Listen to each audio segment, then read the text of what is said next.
Bismillahirrahmanirrahim. Assalamualaikum warahmatullahi wabarakatuh. Kembali lagi bersama saya, Rahmat Selamat Suhendi, mahasiswa Universitas Widyatama, Fakultas Teknik Industri. Pada kesempatan kali ini, saya akan mencoba menjelaskan tentang analisis jaringan kerja dan critical path method. Analisis dengan menggunakan network dapat membantu dalam menyusun perencanaan penyelesaian suatu proyek dengan waktu dan biaya yang paling efisien. Critical path method atau bisa kita katakan CPM adalah metode yang berorientasi pada waktu yang mengarah pada penentuan jadwal dan estimasi waktunya bersifat deterministik atau pasti. Metode ini dapat diharapkan mengontrol koordinasi berbagai kegiatan dalam suatu pekerjaan sehingga proyek dapat diselesaikan dalam jangka waktu yang tepat dan juga dapat membantu perusahaan dalam mengadakan perencanaan dan pengendalian proyek. Mari kita melihat suatu uh, uh, soal dari rincian proyek. Di sini ada suatu tabel yang menjelaskan bahwa suatu pekerjaan dalam pekerjaan proyek terdapat kode A, B, C dan seterusnya hingga P. Lalu kemudian ada aktivitas, lalu kemudian di sini ada pendahuluannya, ada waktu dengan satuan hari dan biaya dengan satuan rupiah. Dari pertanyaan sini, mari kita membuat suatu analisis jaringan kerjanya terlebih dahulu. Yang pertama adalah gitu, membuat analisis jaringan kerja. Lalu kemudian yang kedua, menentukan jalur kritis proyek atau critical path method atau CPM. Lalu kemudian pertanyaannya adalah, berapa hari waktu penyelesaian proyek secara normal? Nah, lalu kemudian berapa hari waktu penyelesaian proyek tercepatnya? Lalu kita berapa total biaya proyek yang optimal jika kita coba untuk percepatan 3 hari dari waktu penyelesaian secara normal. Lalu kapan aktivitas suatu node yang saya sebut M, kode M, paling cepat bisa dimulai dan kapan paling lambat bisa dimulai. Mari kita melihat lagi rincian proyek ini. Pada gambar atau tabel di sini, kita melihat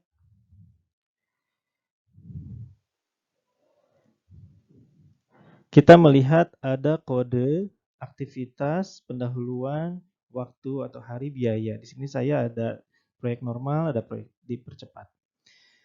Pada aktivitas A, di mana pendahuluannya tidak ada. Berarti di sini adalah A dari pekerjaan aktivitas pertama. Kemudian B, aktivitas kedua di pendahuluan A.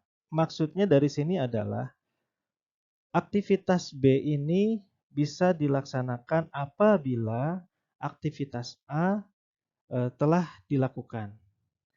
Kemudian kode C di sini pendahuluannya A.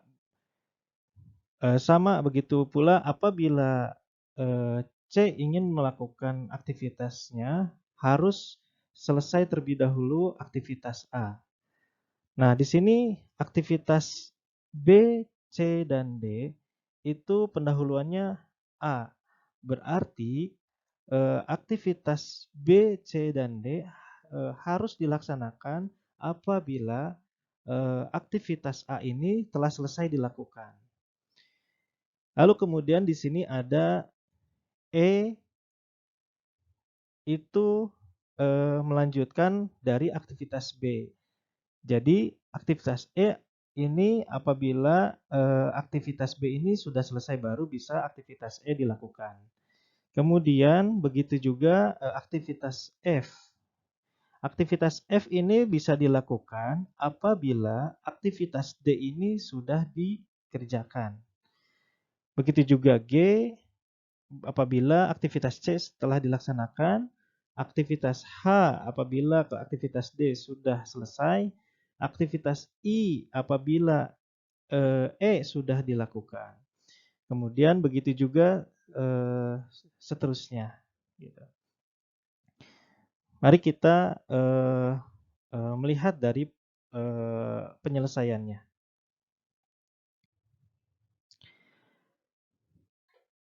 Saat ini kita pertama adalah membuat analisis jaringan kerja untuk proyek normal. Kita membangun atau menggambar node-node seperti gambar berikut ini. Ini adalah node awal, aktivitas awal, di mana waktu early startnya masih dalam kondisi 0. Lalu kemudian dilakukanlah aktivitas A. Saya gambar ini adalah node pertama. Kemudian tanda panah ini adalah suatu aktivitas. Di sini A, aktivitas A. Lalu kemudian di sini adalah node 2. Lalu kemudian gambaran tadi adalah B dilakukan apabila aktivitas A telah dilakukan. Maka kita membuat suatu aktivitas di sini. Gambar node ketiga. Lalu kemudian aktivitas C apabila aktivitas A sudah selesai. Baru kita gambarkan di sini node keempat. Begitu juga aktivitas D apabila aktivitas A telah selesai. Baru kita menggambarkan aktivitas node 5 untuk aktivitas D. B, C, D yang tadi setelah saya jelaskan, apabila aktivitas A telah selesai baru melakukan aktivitas B, C, dan D. Nah, terus kemudian aktivitas E ini yang telah dijelaskan pada tabel bahwa aktivitas E dapat dilakukan apabila aktivitas B telah dilakukan. Maka kita gambarkan tanda panah, dilanjutkan aktivitas E-nya, kemudian kita gambar node ke-6. Lalu kemudian aktivitas F dan H, ternyata F dan H ini adalah aktivitas apabila aktivitas F dan H ini aktivitas D telah dilaksanakan terlebih dahulu. Telah selesai aktivitas D-nya, baru kita melaksanakan ke aktivitas F dan H. Kita gambarkan dua anak panah ini pada aktivitas D. Lalu kemudian kita membentuk suatu node untuk node aktivitas F dan node aktivitas H. Lalu kemudian aktivitas G ini dilakukan apabila aktivitas C telah selesai dilakukan. Baru kita melakukan aktivitas G. Kita gambarkan node ke-8. Lalu kemudian aktivitas I setelah dilakukannya aktivitas E. Kemudian aktivitas K ini apabila aktivitas G telah dilakukan, begitu juga L, aktivitas F telah dilakukan, aktivitas J apabila H telah dilakukan. Kemudian aktivitas O apabila I telah dilakukan, aktivitas M apabila aktivitas K telah dilakukan. Begitu juga aktivitas P apabila aktivitas J telah dilakukan. Lalu kemudian angka-angka ini dari mana? Baik, saya akan satu persatu jelaskan angka yang di atas terlebih dahulu ya. Angka 0 ini adalah aktivitas pertama kita akan melakukan, start awalnya. Early, biasa dikatakan early start. Nah, di sini kita sebut aja 0 aktivitas. Lalu kemudian aktivitas A apabila melihat dari tabel tadi, aktivitas A ini dilakukan selama 7 hari. 7 hari. Nah, lalu kemudian untuk node kedua di sini dengan cara 0 ditambah 7, maka hasilnya adalah 7 baru ditempatkan di sini. Lalu kemudian kita lanjut kepada aktivitas B. Aktivitas B itu dilakukan selama 4 hari. Lalu kemudian untuk early start-nya untuk node 3 ini kita tambahkan 7 ditambah 4 adalah 11. Oke, sudah paham ya? 7 ditambah 4 sama dengan 11. Catatannya adalah apabila bergerak suatu aktivitas dari kiri ke kanan, itu ditambahkan, ya. Catatannya adalah apabila dari kiri ke kanan itu ditambahkan, gitu ya. Nah, kemudian dari sini catatan yang tadi adalah aktivitas E ini dilakukan selama 12 hari. Selama 12 hari. Jadi early start-nya aktivitas B 11 ditambah 12 hari. Berarti jumlahnya ada 23. Begitu juga aktivitas I dilakukan selama 6 hari. Berarti 23 ditambah 6 adalah 29. Lalu dilanjutkan kepada aktivitas O. Aktivitas O ini dilakukan selama 4 hari. 29 ditambah 4, 33. Begitu juga dengan angka-angka selanjutnya. Jadi catatan yang tadi adalah, catatan sangat penting adalah pergerakan dari kiri sampai ke kanan ini adalah ditambahkan. Sangat mudah sekali. Ditambahkan. Nah, dilihat bahwa aktivitas C ini dilakukan selama 5 hari, aktivitas G dilakukan selama 4 hari, aktivitas K dilakukan 3 hari, aktivitas M dilakukan 4 hari, lalu kemudian aktivitas D dilakukan 2 hari, aktivitas F dilakukan 5 hari, aktivitas H dilakukan 3 hari, aktivitas L dilakukan 2 hari, J dilakukan 7 hari, dan P dilakukan 1 hari. Semuanya adalah yang di atas dijumlahkan dari kiri ke kanan itu dijumlahkan. Hasilnya adalah 33. Di sini kita di sini 33 dari mana? 33 ini untuk catatan lebih pentingnya lagi adalah bahwa untuk yang pergerakan ke kanan itu kita mengambil angka yang paling besar. Ambillah angka yang paling besar. Oke, dari penjumlahan itu pergerakan dari kiri ke kanan itu adalah penjumlahan yang paling besar baru kita ambil.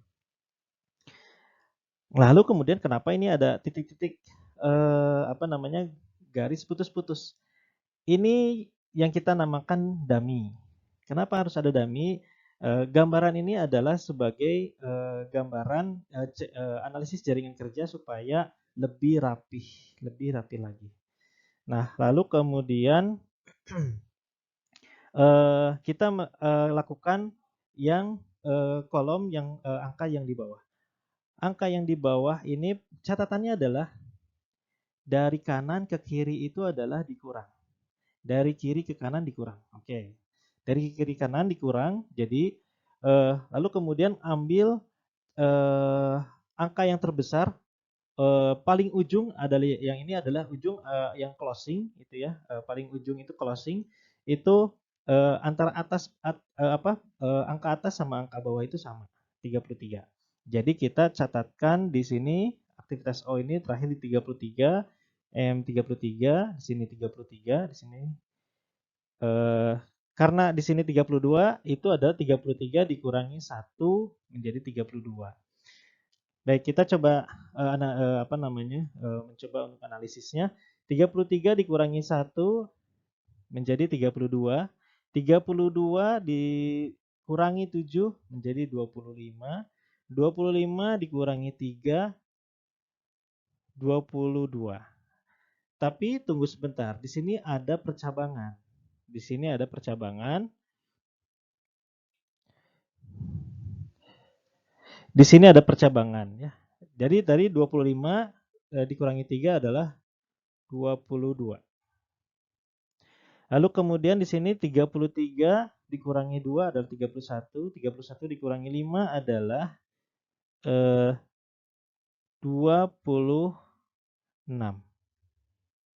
Oke. Kita lihat di sini catatannya adalah dari kiri ke kanan itu ambil yang terkecil. Sebaliknya dari yang tadi, yang kalau ke kanan dari kiri ke kanan adalah ditambahkan, kalau dari kiri ke kanan adalah ambil yang terkecil. Kalau dari kiri ke kanan adalah yang terbesar.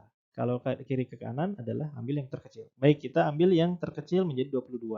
22 dikurangi 2, di sini 22 dikurangi 2 adalah 10. 20. Oke, 20 ya. Lalu kemudian kita coba lagi yang lain, 33 dikurangi 4, 29, 29 kurangi 3, 26, 26 dikurangi 4, 22. 22 dikurangi 5 adalah 17. Nah, 17. 33 dikurangi 4, 29, 29 kurangi 6, 23, 23 kurangi 12, 11, 11 kurangi 4, 7. Oke, berarti mana yang paling kecil? Yang pastinya 7 lah ya. 7 dimasukkan ke sini, yang terkecil. Nah, lalu kemudian 7 dikurangi 7 adalah 0 hasilnya. Seperti itu. Lalu kemudian bagaimana dengan proyek yang tercepat? Proyek yang tercepat pun sama prosesnya, namun harinya tadi berbeda gitu ya, berbeda. Dari aktivitas A ini 5 hari, aktivitas B ini 4 hari, aktivitas E 10, aktivitas I juga 5, O ini 2, aktivitas M 4, K ini 1, G 4, C 4, D 2, F ini 4, H ini 2, L ini 1, J ini 6, P ini 1. Catatan terpenting dari yang untuk analisis jaringan kerja ini adalah, catatannya adalah pergerakan dari kiri ke kanan dijumlahkan dan ambil angka yang terbesar apabila ada percabangan. Lalu kemudian untuk kiri ke kanan itu dikurangi dan ambil yang terkecil apabila ada percabangan. Seperti itu ya. Baik, yang kedua adalah kita menentukan jalur kritis proyeknya.